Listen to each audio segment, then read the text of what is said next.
Halo guys, kembali lagi di channel Negeri Dongeng. Sebelumnya, perkenalkan nama Mimin Devalin. Sebelum lanjut cerita, ada hal yang harus Mimin sampaikan dulu ya. Film ini mungkin akan menyinggung atau membahas salah satu agama teman-teman kita, yaitu Nasrani. Dalam membuat konten ini, Mimin murni hanya untuk sekedar hiburan semata.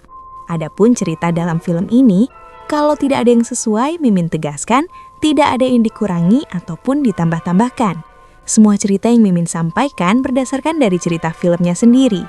Mimin hanya merangkainya menjadi sebuah cerita utuh untuk bisa kalian nikmati. Baiklah, kita lanjut ke filmnya. Di sebuah gurun pasir yang tandus, malam itu lahirlah seorang bayi dari keluarga si tukang kayu. Yusuf yang sebagai suami dari istri yang sedang lahiran itu tampak gelisah, bingung apa yang harus dilakukan. Namun tepat di saat bayi itu akan keluar dari rahim, sebuah fenomena aneh terjadi, di mana terlihat ada cahaya menyilaukan yang turun dari langit. Tak lama kemudian, terdengarlah tangisan bayi yang baru keluar dari rahim sang ibu. Setelah bayinya terlahir, Yusuf bersama sang istri segera pergi meninggalkan desa, karena pada saat itu ada perintah mengerikan dari Raja Herodes untuk membantai para bayi yang baru lahir.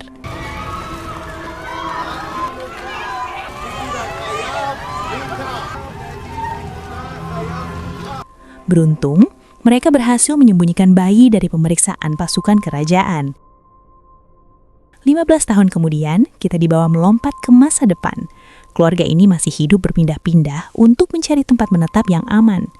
Yusuf mengungkapkan bahwa selama 15 tahun terakhir, mereka hidup dalam persembunyian. Masalahnya bukan hanya pada kejaran tentara, tapi pada Yesus. Remaja ini memiliki kekuatan aneh dan kemanapun mereka pergi, masalah selalu muncul. Yesus sendiri tidak mengerti kekuatan apa yang ia miliki, dan Yusuf sebagai ayah merasa tidak mampu mengendalikan kekuatan anaknya itu. Dia hanya bisa berdoa agar bisa melindungi keluarganya. Akhirnya mereka tiba di sebuah desa baru yang terpencil. Karena Yusuf adalah seorang tukang kayu yang cukup mahir, dia menjual salah satu pahatan terbaiknya ke sebuah toko. Dan si pembeli terkesan dengan hasil bahatannya. Bahkan toko itu menawarkan pekerjaan untuk Yusuf di sana. Sebuah awal yang bagus bagi Yusuf bersama keluarga untuk memulai kehidupan baru di sana. Namun yang menjadi masalah adalah Yusuf diminta membuat sebuah berhala, patung yang biasa dijadikan tempat orang-orang menyembah selain kepada Tuhan. Tentu pekerjaan ini bertentangan dengan keyakinan yang dianut oleh Yusuf sebagai orang yang menyembah kepada Tuhan. Sementara itu, Maria dan Yesus berdiri di dekat pasar menunggu. Di sini terlihat jelas betapa asingnya Yesus. Dia memperhatikan orang-orang di pasar dengan tatapan yang serius, seolah sedang mempelajari kehidupan manusia. Terisolasinya Yesus selama 15 tahun membuat dia harus belajar memahami kehidupan manusia pada saat itu. Saat Yusuf datang memberi kabar bahwa dia sudah dapat rumah dan pekerjaan, mereka pun bergegas pergi. Dalam perjalanan ke rumah baru, Yesus menemukan seekor belalang. Dia menunjukkan pada ibunya dengan sangat antusias, berkata kalau dia belum pernah melihat makhluk seperti itu. Sesampainya di lokasi tempat tinggal mereka, sebuah area kumuh, datanglah seorang gadis muda dan menyelimuti Maria. Ibu dari gadis itu memberitahu Maria bahwa namanya adalah Lilith dan dia bisu sejak dari lahir. Yusuf sangat paranoid. Dia menutup rapat semua celah jendela rumah gubuk mereka. Malamnya dia melakukan hal aneh, menaburkan garam di sepanjang pintu masuk.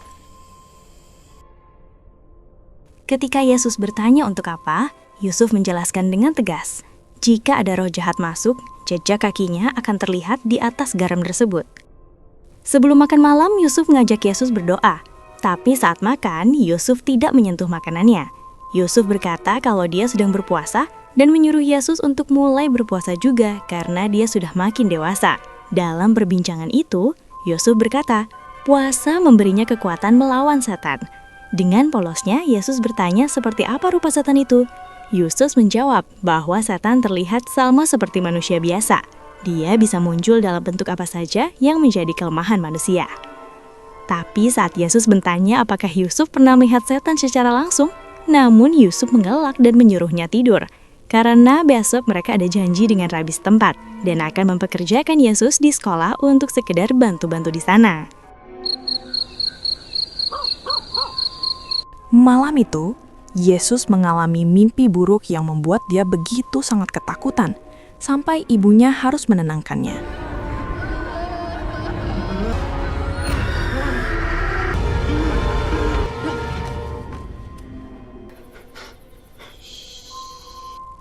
Di hari berikutnya di sekolah, jadi Yesus ini guys menjadi asisten rabi pada saat itu untuk membantu mengajari anak-anak di sana. Namun, fokus Yesus teralihkan saat ia melihat ada seorang gadis sedang bergelantungan di sebuah pohon. Yesus menghampiri dan menyuruhnya turun. Karena dia adalah gadis misterius, kita sebut saja dia dengan sebutan Fulana.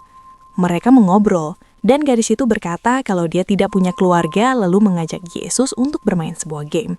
Dia menuntut Yesus ke arah seorang pria penderita kusta yang dianggap najis, dan permainannya hanyalah untuk sekedar menyentuh orang sakit tersebut. Lalu tiba-tiba,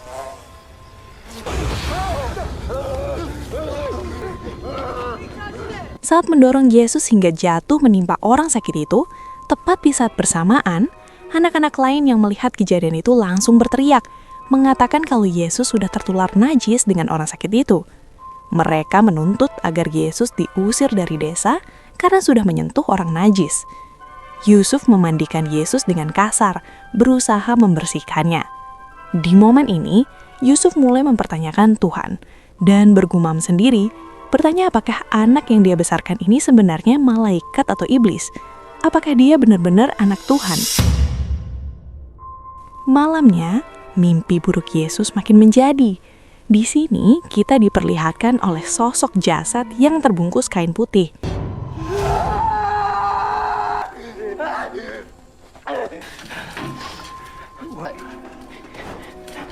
A dream.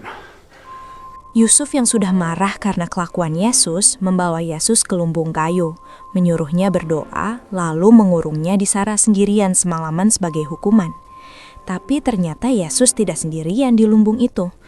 Pria sakit yang tadi siang ia sentuh ternyata bersembunyi di sana, dan pria tersebut menunjukkan sesuatu yang ajaib.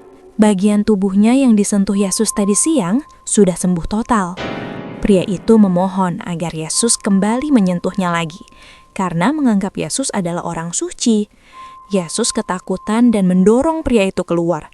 Tapi di luar sana, puluhan orang sakit lainnya sudah berkumpul, mengepung lumbung itu meminta untuk disembuhkan.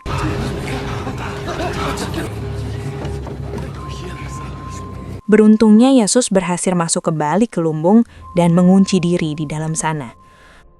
Pagi harinya, Yusuf dikejutkan penemuan bangkai hewan di depan rumah. Sampai pada saat itu, Yusuf masih mengira kalau Yesus sudah tercemari dikarenakan ia menyentuh orang yang sakit kusta kemarin. Dan terbukti dengan adanya bangkai hewan yang mereka temukan. Yesus sendiri masih merenungi atas keanehan yang terjadi pada dirinya. Ia belum sadar kalau dirinya mempunyai mukjizat. Dan mukjizat itu memang nyata terjadi ketika ia tak sengaja membunuh seekor belalang. Dan dengan sekali usapan tangannya, belalang itu hidup kembali. Tak berselang lama, Yesus bertemu Lilit dan membantunya mengambil air di sumur. Dari jauh, ibunya Lilit terus memperhatikan perilaku Yesus. Dan tatapannya menaruh kecurigaan terhadap Yesus. Sementara itu, di lain tempat, orang-orang sakit yang semalam datang ke lumbung kini berkumpul. Mereka mulai memuja Yesus, menyebutnya sebagai sosok ilahi. Fulana, gadis misterius itu juga ada di sana, sedang memperhatikan mereka.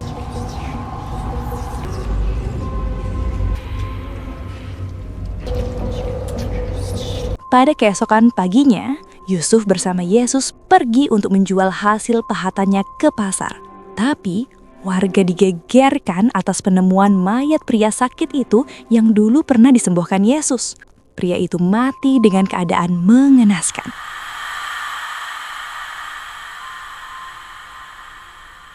Sesampainya di sana, saat Yusuf sibuk bernegosiasi, Fulana yang entah dari mana tiba-tiba muncul dan mendekati Yesus lagi. Dia memberikan sebuah mainan kayu berbentuk ular dan mengajaknya bermain. Namun Yesus menolak Karena mainan yang menyerupai bentuk asli makhluk hidup adalah mainan orang tak beriman dan ayahnya juga melarang Yesus melakukannya. Fulana tidak memaksa, tapi setidaknya ia meminta Yesus untuk menyimpan mainan ular tersebut. Ia lalu berkata, apakah Yesus ingin tahu rahasia besar? Fulana menunggu di tempat orang-orang sakit berkumpul. Come. Pada malam harinya, teror itu kini menyasar kepada Lilith. Dalam tidurnya, tiba-tiba ada sosok yang menarik tubuh Lilith. Gadis bisu itu mencoba berteriak, namun karena bisu, hampir tidak ada suara yang keluar. Besoknya di pasar, Lilith mulai bertingkah aneh dan memuntahkan darah. Tubuhnya kejang-kejang dan tiba-tiba dia menggigit pipi ibunya sendiri. Lilith yang kini telah dirasuki oleh roh jahat. Sang ibu berteriak histeris dan langsung menuduh Yesus sebagai penyebab malapetaka ini. Yusuf segera membawa Yesus pulang. Dia termakan oleh omongan orang-orang dan percaya bahwa Yesus memang pembawa sial bagi mereka. Dia kembali menghukum Yesus dengan mengurungnya di dalam lumbung kayu. Namun di sana justru ia menemukan mainan ular itu di saku Yesus, dan itu makin membuat Yusuf semakin marah. Dia menyuruh anaknya berdoa. Tapi kali ini, Yesus melawan. Yesus berkata, dia tidak mau lagi mendengarkan ayahnya. Dia mau pergi saja bersama ibunya. Yusuf menjawab dengan marah, ibumu tidak akan kemana-mana. Kau yang akan pergi sendiri. Kau akan mati kelaparan di jalanan seperti pengemis. Yusuf keluar mengunci pintu dari luar dan menaburkan garam lagi. Dia merencanakan akan pergi dari desa sebelum semuanya terlambat. Tapi Maria menolak karena ia percaya anaknya tidak bersalah. Dan Maria juga percaya bahwa Yesus adalah sang juru selamat yang akan menyelamatkan orang-orang. Perdebatan terjadi antara Yusuf dengan Maria. Sampai pada saat itu, Yusuf masih belum yakin apakah Yesus ini adalah anak titisan ilahi atau anak dari keturunan iblis. Diam-diam Yesus mendobrak pintu dan lari menemui Fulana kembali. Fulana lalu membawanya ke sebuah tempat mengerikan di mana orang-orang sakit dan pendosa disiksa, digantung, bahkan disalib di sana. Yesus melihat Lilith juga diikat rantai. Gadis itu berkata kalau Lilith akan mati dan cuma Yesus yang bisa menyelamatkannya. Fulana mulai mencuci otak Yesus dan mencoba mempengaruhinya. Dari sini Fulana sepertinya tahu banyak tentang siapa Yesus. Bahkan dia berkata kalau Yusuf bukanlah ayah kandungnya. Fulana juga mengatakan kalau ia sudah sejak lama mencari Yesus. Tingkah laku aneh Fulana malah membuat Yesus ketakutan. Ia pun kembali pulang menemui ibunya. Dia bertanya pada Maria, apa benar Yusuf adalah ayahnya? Maria berbohong dan bilang iya. Tapi Yesus tahu kalau Maria sedang berbohong. Secara perlahan, Yesus mulai sedikit paham dan tahu kekuatan yang ia miliki. Ia kembali lagi menemui Lilith yang masih terikat dan kerasukan. Dia bertanya pada sosok makhluk yang ada dalam tubuh Lilith. Dan sosok yang ada dalam tubuh Lilith ternyata adalah setan. Speak. Beberapa waktu kemudian, ia kembali kepada Lilith. Kali ini dia tidak ragu. Dia memasukkan tangannya ke dalam mulut Lilith dan menarik paksa setan itu yang berbentuk seekor ular hitam berlendir dari dalam tenggorokannya.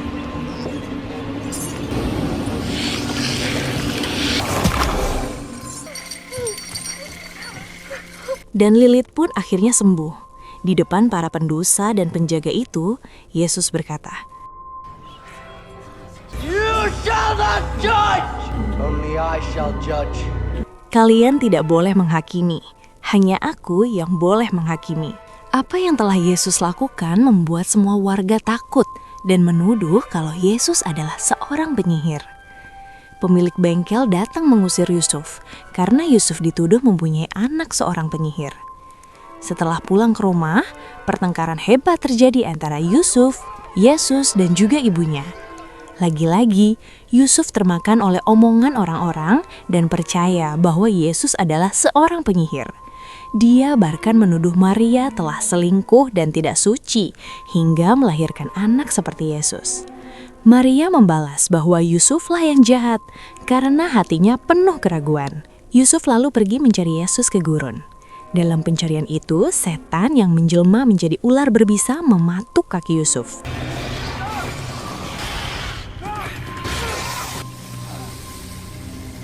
Racunnya menyebar cepat. Melihat Yusuf yang sekarat, Yesus segera menyentuh luka gigitan di kaki Yusuf, dan dengan sekejap luka bekas gigitan itu langsung sembuh pada saat itu juga. Disinilah akhirnya Yusuf baru percaya bahwa kemampuan yang dimiliki Yesus bukanlah sihir, melainkan sebuah mukjizat dari Ilahi. Yesus lalu bertanya, siapa ayah kandung dia yang sebenarnya? Yusuf yang sekarang percaya bahwa Yesus adalah anak Tuhan, dia berkata jujur. Come back! Di rumah, warga sudah menyerang dan membakar rumah mereka. Yusuf segera menyelamatkan dan membawa Maria pergi. Sementara itu, Yesus pergi ke tempat orang-orang sakit tadi. Tapi dia menemukan mereka semua sudah mati. Dan di sana ia bertemu dengan Fulana. Fulana mengaku kalau dialah yang telah membunuh mereka semua untuk membebaskan mereka dari dunia yang kejam.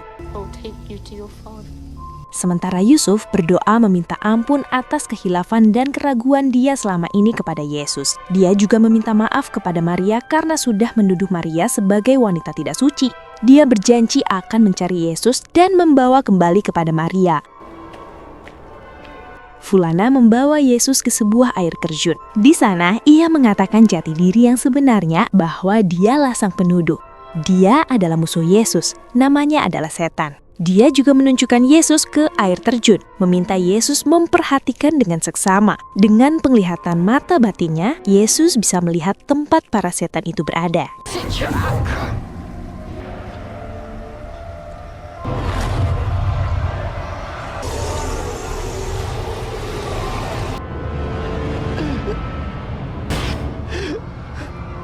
Seketika langit menjadi merah, hewan-hewan menjadi gelisah. Aura kegelapan sangat terasa mengerikan pada saat itu. Ketika setan itu sedang menggoda Yesus, tak lama datang Yusuf. Di sini setan memperlihatkan wujud aslinya. Dan Yusuf pernah melihat soal itu sebelumnya. Dia mendekat dan langsung menyerang Yusuf. Dalam penglihatan Yusuf, Fulana adalah setan. Tapi dalam pandangan Yesus, Fulana menunjukkan dia adalah seorang gadis. Fulana terus memprovokasi Yesus untuk membunuh Yusuf dengan berkata kalau Yusuf adalah pendusta. Dalam hati Yusuf tidak ada iman. Bahkan Yusuf lebih takut kepada setan daripada kepada Tuhan. Namun Yesus menolak dan Fulana sendiri yang akhirnya menikam Yusuf. Sempat terjadi duel antara Yesus dengan Fulana. Setan berhasil mengempaskan Yesus. Dia kembali kepada Yusuf dan memasukkan setan ke dalam tubuh Yusuf berupa seekor ular.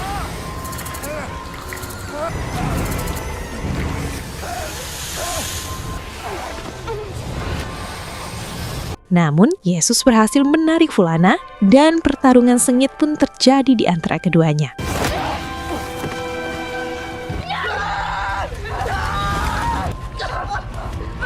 Setan menghajar Yesus habis-habisan.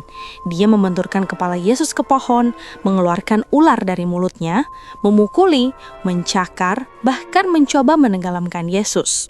Setiap rasa sakit yang diderita Yesus dirasakan juga oleh Maria di tempat lain. Namun, Yesus bangkit. Dia tidak membalas dengan pukulan fisik. Dia hanya mendekan kedua ibu jarinya ke mata Fulana untuk melumpuhkan kekuatannya. Yusuf yang sekarat berteriak, "Jangan lawan kejahatan dengan kekuatan." Mendengar itu, Yesus melepaskan Fulana. Ia kembali menghampiri Yusuf yang sudah sekarat. Saat Yesus ingin menyelamatkan Yusuf, Yusuf menolak untuk ditolong karena ia merasa ini sudah waktunya ia mati. What awaits us?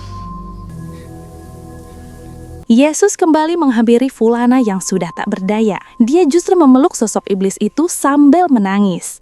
Setan itu bingung dan berkata, "Kau akan mati demi manusia-manusia yang menyedihkan ini, dan mereka tidak akan berterima kasih padamu." Yesus membiarkan setan itu pergi. Ia lalu berjalan menemui Maria. Tanpa banyak bicara, mereka berdua memutuskan untuk pergi meninggalkan tempat itu, berjalan menuju masa depan yang baru, jauh dari desa tersebut. Dan disinilah cerita film ini pun selesai. Sebuah film yang berani mengeksplorasi sisi gelap dan horor dari semua kisah suci. Film ini bukan cuma soal setan atau sihir, tapi soal beban berat menjadi yang terpilih di tengah dunia yang kejam. Yusuf akhirnya menemukan kedamaian lewat kematian, dan Yesus menerima takdirnya bahwa jalan untuk menyelamatkan manusia dimulai dengan penderitaan dan pengampunan.